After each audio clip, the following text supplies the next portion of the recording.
Bom, a parte do abandono ela é meio cultural. Isso aí é um problema em qualquer cidade aqui do Brasil que você for, tem esse problema de abandono, né? Por conta da cultura de tolerância das pessoas acharem que esses animais de rua é uma coisa que por si só é resolvido. E não. O Estado ele tem uma responsabilidade em relação aos animais que estão em situação de rua, porém a população tem muito mais responsabilidade em relação a esse animal. Né? Tolerar que um animal ele seja maltratado, que ele esteja em situação vulnerável, ele não é, de repente, acolhido ou amparado por alguém na parte da alimentação, de abrigamento. Muitas vezes a gente recebe muita denúncia de abandono no final do ano, ou perto de algum feriado muito longo. Então as pessoas elas acabam abandonando porque querem viajar e aí não quer ou pagar para alguém cuidar, um hotelzinho, ou não quer levar junto. E eles acabam abandonando. Então é falta de consciência mesmo da pessoa, entendeu? A pessoa tem preguiça de procurar as informações adequadas em relação à responsabilidade que ela tem. Então, a ração, se você for dar a pior ração para o seu animal, isso daí a longo prazo, a médio e longo prazo, vai acabar gerando uma consequência nutricional. Então esse animal vai acabar desenvolvendo algum problema nutricional. Aí vai precisar levar no veterinário e vai gerar custo. Então já começa a criar um desgosto pelo cachorro que está gerando gasto. Você não pega uma criança e joga na rua. E é isso que você está fazendo com o animal. Você pega uma criança e jogando na rua. Né? Então você está sendo negligente. Por um mínimo, assim dizer. E você pode estar causando até a morte do animalzinho. Porque você não sabe qual vai ser o destino dele. A grande maioria das vezes não é um destino bom. Né? Às vezes cruza com uma pessoa maravilhosa, às vezes o bichinho cruza com pessoas terríveis, né? Se isso pode acontecer com a gente, imagina com os bichinhos que não podem falar. Muitas pessoas adotam por impulso. Chega lá, acha o cachorrinho bonito, o filhote, de fato, por mais feio que ele seja, ele é bonito. Então você pega um animal lá que é simpático e na medida em que ele vai crescendo, ele vai desenvolvendo um comportamento em que não é corrigido, por exemplo, morder as coisas, sandália, rasgar, tirar a roupa do varal, fazer cocô no lugar errado, fazer xixi dentro da cozinha, são coisas que o tutor não gosta. E muitas vezes ele não sabe aplicar a disciplina no animal, porque permitiu durante um tempo que esse animal fosse livre, né, que ele subisse no sofá, porque era pequenininho, depois ele começou a crescer, aí começou a sujar, porque pisa no quintal, entra dentro de casa. E aí quando coloca o animal para fora, ele começa a chorar, começa a arranhar, ele começa a desenvolver um comportamento que acaba esgotando a paciência do tutor, e aí alguém da família ou o próprio tutor acaba dando fim no cachorro.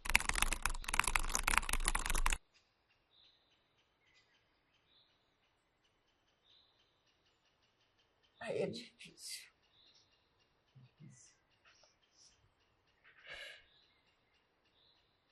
Porque é tudo muito difícil aqui. Os animais que chegam pra gente normalmente estão entre a vida e a morte. Teve um caso de um cachorro de raça que, além de abandonarem aqui na mata, eles ainda enrolaram um saco plástico. O animal estava vivo. Isso a gente não conseguiu salvar. É um animal que deve ter sido comprado quando novinho, né? Filhotinho. Desculpa, viu? Filhotinho, e depois que começou a dar trabalho ou ter algum tipo de doença, ele simplesmente foi descartado, embrulhado num saco plástico, descobriram e nos chamaram e nós fomos até lá. Ele chamava Logan e a gente fez de tudo para salvá-lo, mas ele ficou acho que uns dias na mata e acabou. Nós não conseguimos. No ano de 2021, de julho até dezembro, nós atendemos 71 situações de maus tratos. Em julho até dezembro, são praticamente 6 meses aí. Em 2022, esses números subiram para 325. A demanda, ela quase que triplicou, ou mais do que triplicou.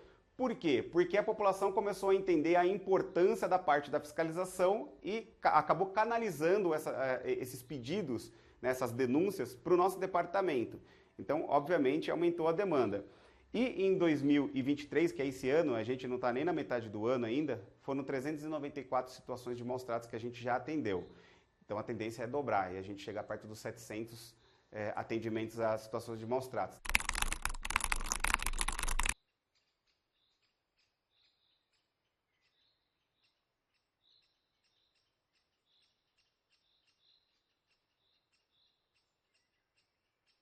Os maus tratos geralmente acontecem longe dos olhos da parte que é mais exposta. A parte central, ninguém vai chegar aqui no centro de Ribeirão aqui chutando um cachorro de rua, né? Porque tem câmeras, enfim, tem testemunhas e tudo mais.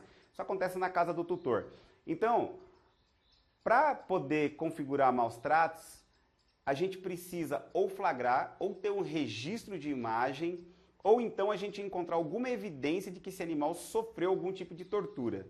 Porque se a gente chegar lá depois do ato, por exemplo, o cachorro foi espancado, bateram, mas ele não tem nenhuma evidência de que ele foi maltratado, fica difícil a gente conseguir qualificar a pessoa, entendeu? Então nem tudo é registrado, né, pela equipe, e também nem tudo é denunciado. Então a gente acredita que essa demanda aqui ela seja muito maior. As pessoas têm muito medo de denunciar. E aí o que acontece? O animal sofre porque ele não fala. Então as pessoas têm que entender que elas são, assim, a voz dos animais e que nós estamos aqui para ajudar na medida do possível, né, a salvá-los e o mais rápido possível. A gente pegou pelo menos umas 5 situações de zoofilia. Zoofilia é quando o tutor comete o crime sexual com o animal. Então, assim, até então não era comum pra gente. Pô, isso aí acontece vez ou outra. Não, é comum.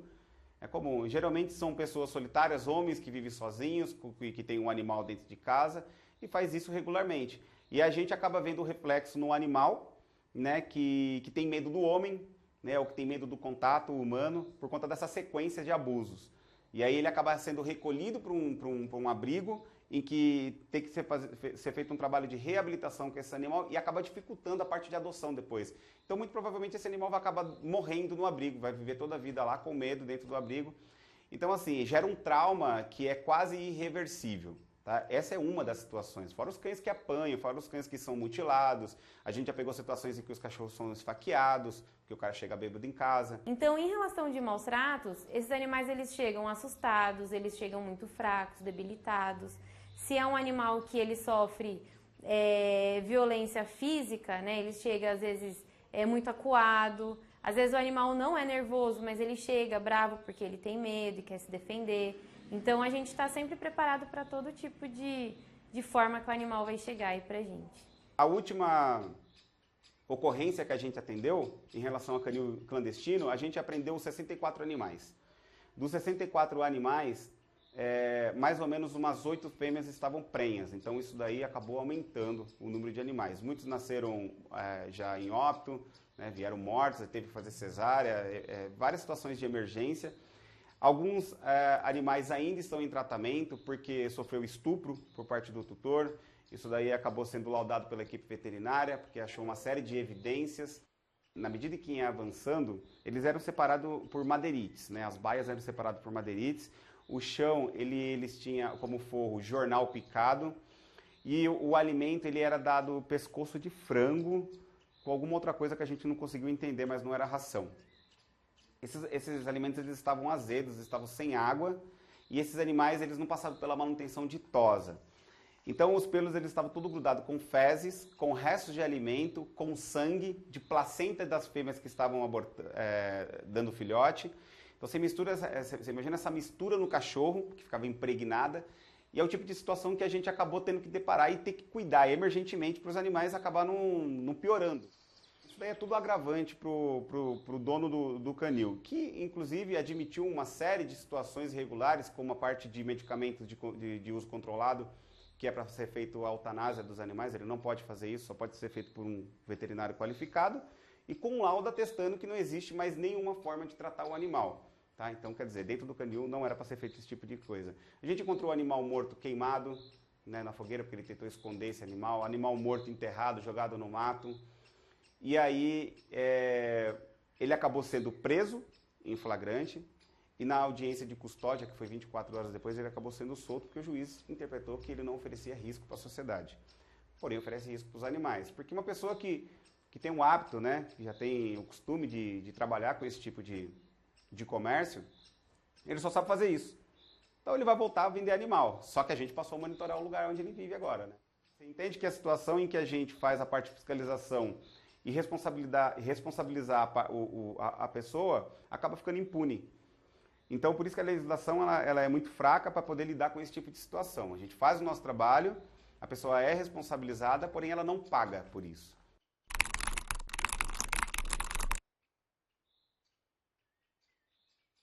As pessoas que estavam envolvidas ficaram impactadas, lógico, porque nunca tiveram contato com um canil clandestino. Sempre ouviu falar que as matrizes eram as fêmeas que eram torturadas e, de fato, elas sofriam, sim, negligência por parte dos canis.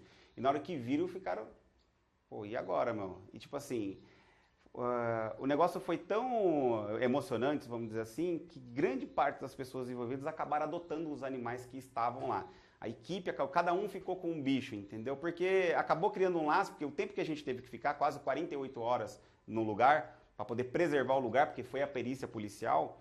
Então a gente acabava ficando com o cachorro queria um vir, porque nunca teve contato com carinho, entendeu? Sempre reprodução.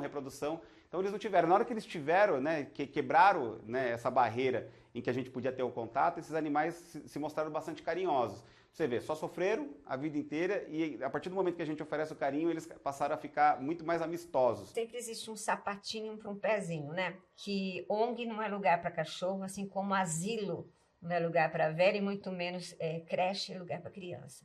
Cada um tem que ser sua família, seus cuidados, né? Isso devia ser um dever de todos, né? Porque é fácil você resgatar e trazer no colo de uma ONG. E a ONG está superlotada, os protetores estão superlotados. Eles não estão conseguindo. Então, com um pouquinho de ajuda de cada um, a gente consegue salvar muitos, né? E a gente tem tanta capacidade de fazer coisa boa, por que não ajudar um bichinho que não pode?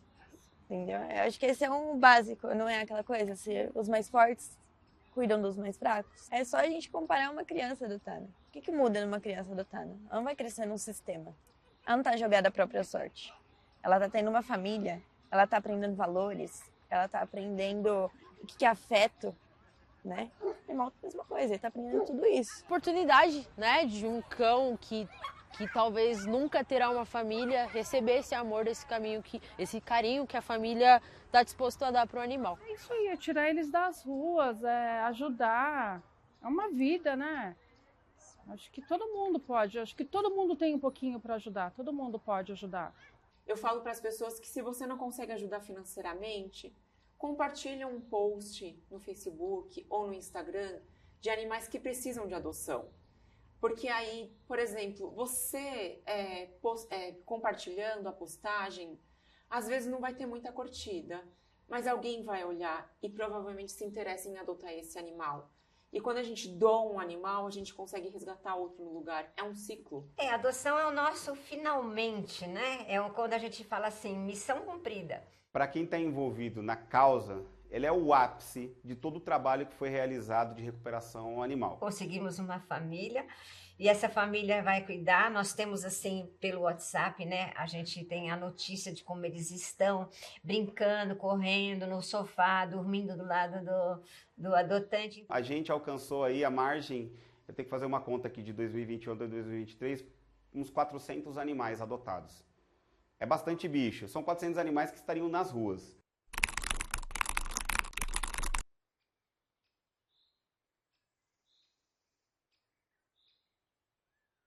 Porque a gente entende que aquele animal ele foi resgatado numa situação de rua, poderia morrer a qualquer momento, e de repente ele tem a oportunidade de ficar aí pelo menos mais uns 10 ou 15 anos junto com um tutor, né, que vai oferecer o que ele precisa, que é carinho, abrigo, alimento. E quando a gente vê um animal subir essa rampa aqui, que eu subi com vocês, entre a vida e a morte, depois ele desce com uma família, isso paga tudo que a gente passa. Paga tudo. Isso é o melhor presente do mundo. Eu acho que muda mais a nossa do que a vida deles, né? A gente resgata, pega de uma situação ruim, mas eu acho que ela acaba mudando mais a nossa vida mesmo. Acho que, na verdade, não é a gente que adota eles, né? É eles que adotam a gente. Eles partem muito rápido. E quando eles partem é uma dor absurda. Mas eu não consigo ficar sem, porque a alegria de ter eles fazendo parte da vida da gente, o que eles doam pra gente é inestimável, assim. Então, por isso que eu prefiro resgatar e cuidar, porque eu sei que o amor deles pela gente é imensurável. Parece que eles dão um amor muito maior, porque eles já sentiam que não tinham casa, que eram abandonados. Então, quando eles recebem, né, uma casa, um aconchego e tudo, parece que o amor é muito maior ainda. Uma relação assim mesmo de conexão e afeto. Muito amor, muito... É aquele negócio, aquele amor genuíno, aquele amor verdadeiro, sabe? Eles percebem quando você não tá bem e chega ali, fica ali pertinho de você. É amor. É você dar a oportunidade de amar e de receber um amor incrível de volta.